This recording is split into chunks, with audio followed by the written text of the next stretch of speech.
Hi friends, तो कैसे हैं आप लोग। स्वागत है आपका हमारी इस यूट्यूब चैनल में। फ्रेंड्स, आज के इस वीडियो में हम भारत का संवैधानिक इतिहास से जुड़े महत्वपूर्ण सवालों का सॉल्यूशन करने वाले हैं।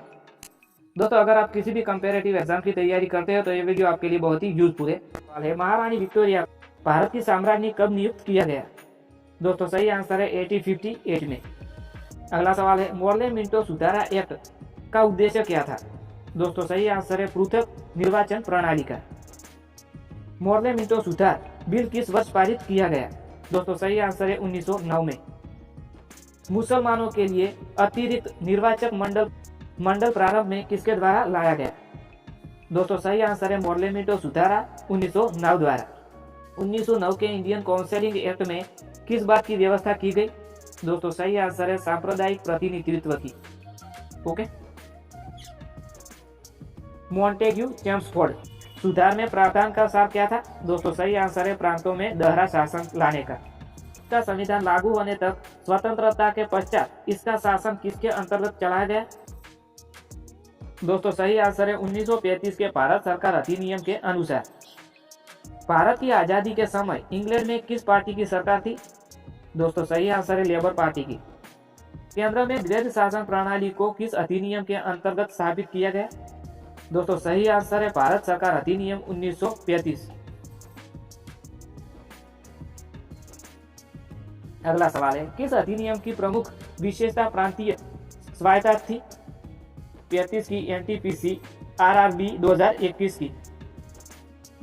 अगला सवाल है, भारत में सचिव का पद किस अधिनियम के द्वारा निर्मित किया गया। दोस्तों, सही आंसर है भारत सरकार अधिनियम 1858 का।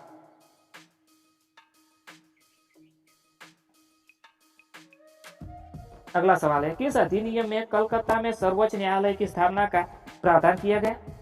दोस्तों, सही आंसर है रेगुलेटिंग एक्ट 1773 के।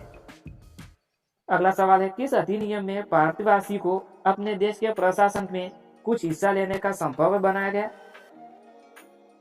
दोस्तों, सही आंसर है चार्टर एक्ट 1833 द्वारा। का संघीय न्यायालय किस वर्ष में स्थापित किया गया था। दोस्तों, सही आंसर है 1936 में। अगला सवाल है, केंद्र में कौन सा एक्ट द्विसदनीय विधायक का लाया गया। दोस्तों, सही आंसर है एक्ट 1919 को। 1955 का गवर्नमेंट ऑफ इंडिया एक्ट क्यों महत्वपूर्ण है। दोस्तों, यह भारतीय संविधान का प्रमुख स्रोत है, इसीलिए। गवर्नमेंट ऑफ इंडिया एक्ट का ज्ञान है, भारत का वर्तमान संवैधानिक ढांचा बहुत कुछ 1935 के अधिनियम पर आधारित है। अगला सवाल है, किस अधिनियम के द्वारा ब्रिटिश संसद ने चाय और चीन के साथ व्यापार छोड़कर ईस्ट इंडिया कंपनी के साथ भारत के साथ व्यापारिक एकाधिकार को समाप्त कर दिया था। 1813 का चार्टर अधिनियम के द्वारा। किस अधिनियम के अंतर्गत भारतीय विधान परिषद को बजट पर बहस करने की शक्ति प्राप्त हुई। दोस्तों, सही आंसर है भारतीय परिषद अधिनियम 1892 द्वारा भारतीय विधान परिषद को बजट पर बहस करने की शक्ति प्राप्त हुई। ज्ञान है थोड़ा सा। इस अधिनियम के तहत बजट पर बहस करने की शक्ति दी गई, परंतु मतदान का अधिकार नहीं था। इसके तहत कार्यप्रणालिका से प्रश्न पूछने की अनुमति दी गई। राष्ट्रपति को उपादेश निर्गत करने की शक्ति प्रेरित है। राष्ट्रपति को उपादेश निर्गत करने की शक्ति प्रेरित है, वो है भारतीय सरकार अधिनियम 1935 द्वारा। ओके। अगला सवाल है, किस अधिनियम द्वारा संवैधानिक निरंकुशता का सिद्धांत प्रवृत्त किया गया है। दोस्तों, सही आंसर है 1935 का भारत सरकार का अधिनियम। आखिर भारतीय महासंघ स्थापित करने का प्रावधान शामिल किया गया था। दोस्तों, वो था भारत सरकार अधिनियम 1935 द्वारा। अगला सवाल है, 1935 के अधिनियम द्वारा स्थापित संघ में आवश्यक शक्तियां किसको दी गई।